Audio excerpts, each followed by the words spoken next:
नमस्कार, स्वागत है आप सभी का संस्कृति आईएएस के YouTube प्लेटफॉर्म पर। मेरा नाम है शुभम और आज हम बात कर रहे हैं एक महत्वपूर्ण टॉपिक पर जो जुड़ा है ग्लोबल हंगर इंडेक्स से। भारत का स्थान इस वर्ष 105 रहा और स्कोर रहा 27.3। इसे हर वर्ष पेश किया जाता है कंसर्न वर्ल्ड वाइड और ग्लोबल हंगर हेल्प नामक यूरोपियन एनजीओ द्वारा। 27.3 यानी कि ये प्रेजेंट कर रहा है स्कोर गंभीर कंडीशन को, और चर्चाओं का विषय यह इसलिए है क्योंकि भारत का स्थान 127 देशों में 105 रहा है। विगत वर्षों को समझा जाए तो साल 2023 में भारत का स्थान 111 था 125 देशों में से। वहीं अगर साल 2022 को समझा जाए तो 121 देशों में भारत का स्थान 107 रहा है। भारत के पड़ोसी देशों की बात करी जाए जिसमें शामिल है श्रीलंका, बांग्लादेश और नेपाल हमसे बेहतर है। श्रीलंका की बात करी जाए तो इसका स्थान है 56, बांग्लादेश की बात करी जाए तो 84 और नेपाल को समझा जाए तो 68, यानी कि इनकी हालत हमसे कई गुना बेहतर है। वहीं पाकिस्तान को समझा जाए तो पाकिस्तान का स्थान रहा 109। चीन, यूएई और कुवैत सहित 22 देश इस इंडेक्स में टॉप पर रहे हैं और पहले स्थान पर रहे। कहने का मतलब यहाँ तो भुखमरी है ही नहीं। इसी के साथ वर्ष 2024 के हंगर इंडेक्स में भारत का स्कोर 27.3 है जो कि गंभीर बना हुआ है। ये जो स्केल हमें दिखाई दे रहा है इसमें येलो वाले सेक्शन में भारत का स्कोर आ रहा है और ये स्कोर कार्ड बता रहा है 20 से लेकर 34.9 स्कोर वाले देशों को जो गंभीर कंडीशन है इसमें भारत वैरी कर रहा है 27.3 स्कोर के साथ। वर्ष 2024 के इंडेक्स में सभी पैमानों पर भारत का स्कोर क्या रहा? भारत का जो ग्लोबल हंगर इंडेक्स स्कोर है वे 4 घटक संकेतों के मूल्य पर आधारित है। जहां हम बात करें 13.7%, 35.5%, 18.7% और 22.9%। जहां हम बात करें 13.7 की तो जनसंख्या का आधा हिस्सा कुपोषित है, माल न्यूट्रिशन की कमी यहां देखने के लिए मिली है। 35.5% को समझा जाए तो 5 वर्ष के बच्चे हैं और उससे कम वर्ष के बच्चे हैं, उनमें 10% बच्चे बोने हैं, उनकी हाइट रुक गई है।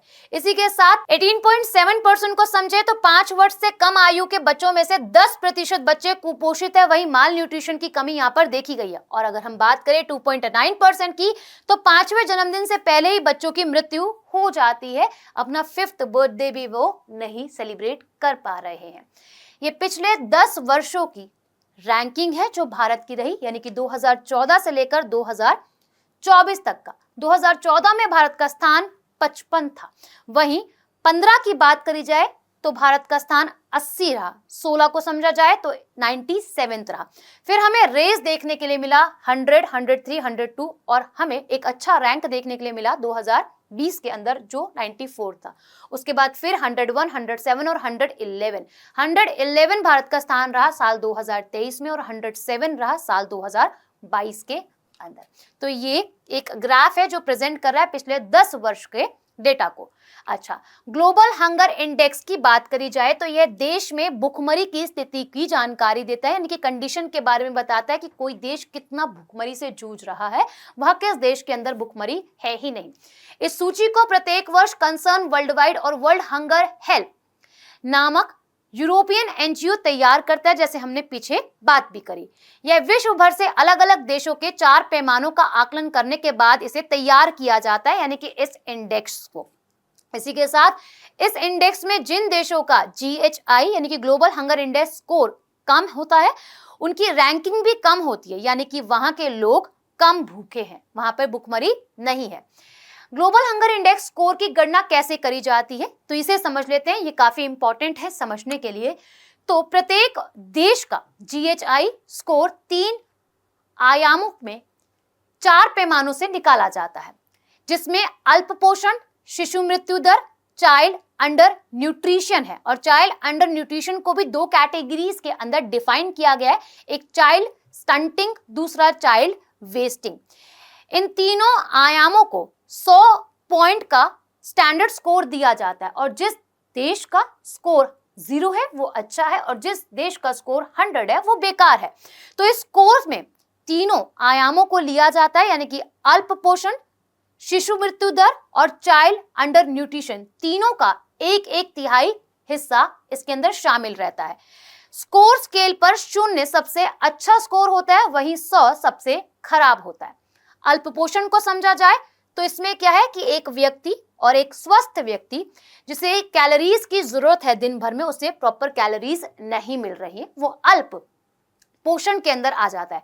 यानी कि एक स्वास्थ्य व्यक्ति जो दिन भर के लिए जरूरी कैलोरीज जिसे नहीं मिल पाती है। इसी के साथ शिशु मृत्यु दर, प्रत्येक 1000 जन्म पर ऐसे बच्चों की संख्या जिनकी मौत जन्म के 5 साल की उम्र के भीतर ही हो जाती है, यानी कि 2, 3, 1 और उससे भी कम, कुछ महीनों के बच्चों की ही मृत्यु हो जाती है, ऐसे बच्चे भी जन्म लेते हैं।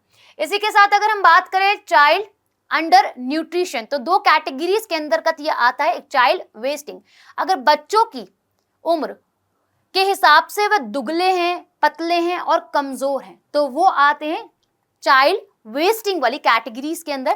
5 साल के कम उम्र के बच्चे और ऐसे बच्चे जिनका वजन उनकी लंबाई के हिसाब से कम है, हाइट तो बढ़ गई बट वेट जो है वो काफी ज्यादा कम है। यह दर्शाता है कि उन बच्चों को पर्याप्त पोषण नहीं मिला है, इस वजह से वह कमजोर रह गए हैं। वहीं अगर हम बात करें चाइल्ड स्टंटिंग की, तो चाइल्ड स्टंटिंग में ऐसे बच्चे जिनकी लंबाई उनकी उम्र के लिहाज से कम है, होनी तो चाहिए ज्यादा हाइट बट कम रह गई है। कहने का मतलब एक 17-18 साल का बच्चा है और उसकी आयु के हिसाब से उसकी हाइट कम है। आप कह सकते हैं 8, 9, 10, 11 साल के बच्चे की जितनी हाइट होती है उतनी उसकी रह गई है। लंबाई का सीधा सीधा संबंध पोषण से है जी। एक सवाल आप सभी के लिए कमेंट सेक्शन में मेंशन कीजिएगा। बाकी आप सभी से मिलते हैं नेक्स्ट वीडियो में।